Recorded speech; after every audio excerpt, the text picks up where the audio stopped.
Hello పిల్లలు, welcome to my YouTube channel kids tutorials. అమ్మ చెప్పిన కథలు. ప్రమాదంలో పడ్డ బాతు. అనగనగా ఒక చిన్న అడవిలో 2 బాతు పిల్లలు ఉండేవి. అవి ప్రతిరోజు ఏదో ఒక పోటీ పెట్టుకునేవి. పరుగు పందెమో, ఈత పోటీయో, ఎగిరే పోటీయో పెట్టుకొని సంతోషిస్తూ ఉండేవి. అవి ఆడుకోవడానికి వెళ్ళేటప్పుడు తల్లి బాతు చాలా జాగ్రత్తలు చెప్పేది. బాతు పిల్లలు ఆ జాగ్రత్తలన్నీ పాటించి ఆటలన్నీ ముగిశాక క్షేమంగా తిరిగి వస్తుండేవి. ఒకరోజు అవి ఒక నదిలో ఈత పోటీ పెట్టుకున్నాయి. 2 ఒకేసారి ఈదడం మొదలుపెట్టాయి. ఒక బాతుపిల్ల నీటి ప్రవాహం ఎక్కువగా లేని వైపు నుంచే ఈదుకుంటూ వెళ్తుంది.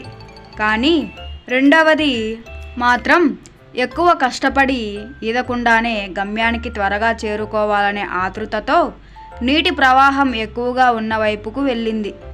నీరు వేగంగా వెళ్ళే చోట ఈదకూడదు, నీటితో పాటు కొట్టుకుపోతారు, అక్కడ సుడిగుండాలు కూడా ఉంటాయి, అందుకే అటువైపు వెళ్ళకూడదు అని తల్లి చెప్పిన జాగ్రత్త గుర్తుకు వచ్చింది.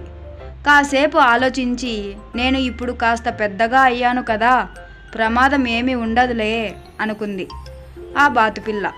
కానీ అంతలోనే ప్రమాదం ముంచుకొచ్చింది. బాతుపిల్ల వేగంగా ఉన్న నీటి ప్రవాహంతో పాటు కొట్టుకుపోసాగింది.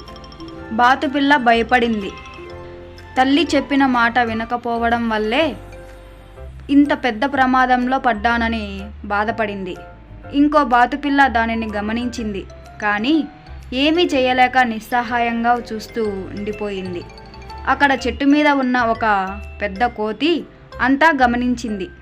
ఒక చెట్టు మీద నుంచి మరో చెట్టు మీదకు దూకుతూ వెళ్ళి ఒక చెట్టు కొమ్మ మీద నుంచి నదిలోకి వేలాడుతూ తోకతో బాతుపిల్లను చుట్టి బయటకు లాగేసింది.